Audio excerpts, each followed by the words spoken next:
dear viewers and kids, આજે આપણે long A શીખવાના છીએ. long A and I comes together says A.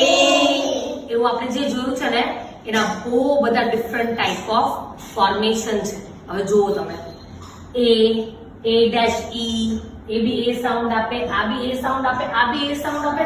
આ બધા જે બોક્સ બનાવ્યા છે ને એ બધા આપણને A સાઉન્ડ આપશે. કયો સાઉન્ડ? A. ત્યારે તમે લોકો બહુ કન્ફ્યુઝ થઈ જશો કે યાર આ વર્ડ ની અંદર ટુ વોવેલ્સ જ્યારે સાથે આવે, two vowels coming together, the first one is talking and the second one is silent. Ma'am એવી રીતના નથી કરવાનું. તો યસ, એવી રીતના બી થાય, બટ few words એવા હશે જેને તમારે એ સાઉન્ડ થી જ ડીલ કરવી પડશે. ઓકે, તો હવે આજે આપણે few words શીખીએ. ઓકે, ચલો. નાઉ આ ઓન્લી સિંગલ એ છે. કોઈ બી વર્ડમાં સિંગલ એ આવે તો એનો સાઉન્ડ તો આપણે એ એવું જ બોલવાનું હોય ને, એ. બટ અહીંયા આપણે આ જે એ છે એને શું બોલશું આપણે? એ. શું બોલશું? લાઈક બ એ બ વાય. કોઈ બી વર્ડ ની અંદર વાય આવે તો વાય વોવેલ નો ફ્રેન્ડ બી હોઈ શકે. ઓકે, તો વોવેલ નો ફ્રેન્ડ બને તો એ કદાચ આઈ બી બોલી શકે, એનો સાઉન્ડ આઈ બી હોઈ શકે, ઈ બી હોઈ શકે. તો અહીંયા કયો સાઉન્ડ છે? જો બ એ બ ઈ, બેબી. ઓકે, વાય નો સાઉન્ડ શું છે? ઈ. નાઉ ક્રુ, A Z E, crazy. આ વર્ડ ની અંદર ઓન્લી એક સિંગલ એ છે. ઓકે, તો આપણે એ બોલી શકીએ છીએ, પણ એની જગ્યા ઉપર આપણે અહીંયા શું રીડ કરવાનું છે ને? એ, લોંગ એ નો સાઉન્ડ.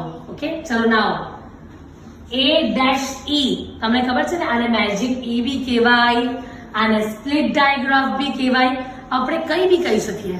ઓકે, તો વ એવ. આ ઈ શું બની જશે? સાયલેન્સ. વેરી ગુડ, સાયલેન્ટ થઈ જશે.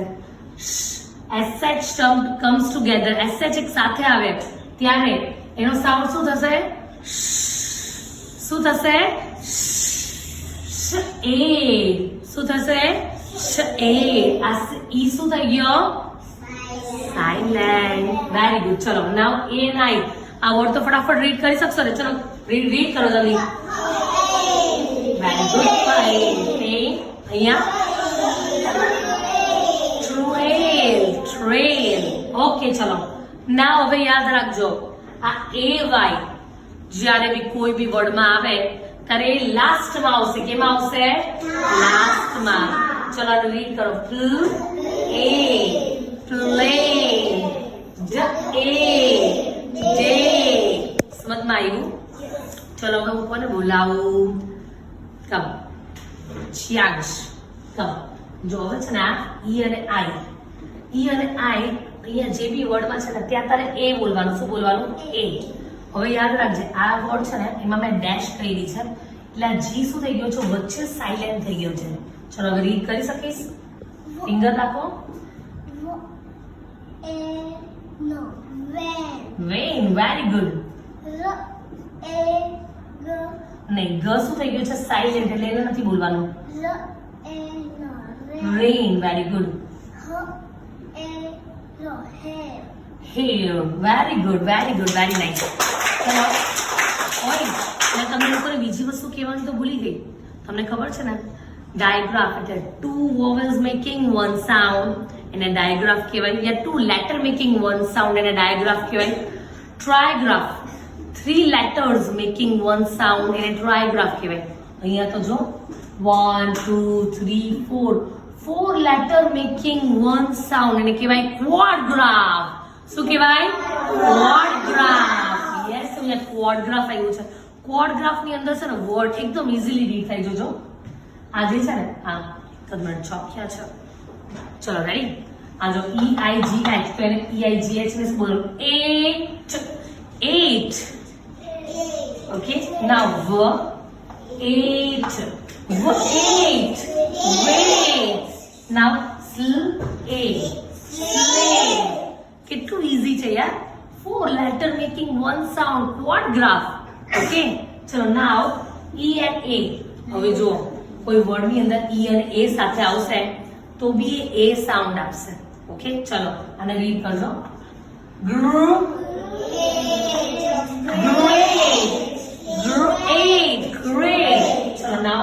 કરો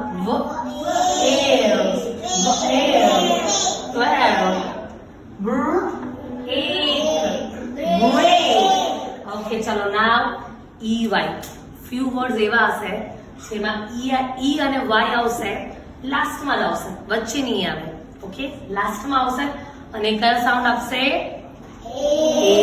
કયો સાઉન્ડ આપશે ચલો PH નો ધ और थ આવે ઓકે તો ધ એ હ એ ઓ એ ઓબે તો હવે યાદ રાખજો બધા જ કે લોંગ એ એટલે AI આવી ગયો એટલે લોંગ એ બરાબર છે સ્પ્લિટ ડાયાગ્રાફ ની અંદર લોંગ એ બસ એની સિવાય એ આવે એવું નથી આટલી બધી જગ્યા ઉપર જ્યારે રીડિંગ કરતા હશું ને આપણે વર્ડ ત્યારે આપણે ધ્યાન રાખવું પડશે કે અહીંયા લોંગ એ આવી શકે સમજ પડી ચલો યાદ રાખશો ને બધા તો રિવાઇઝ કરજો ઓકે બાય એવરીવન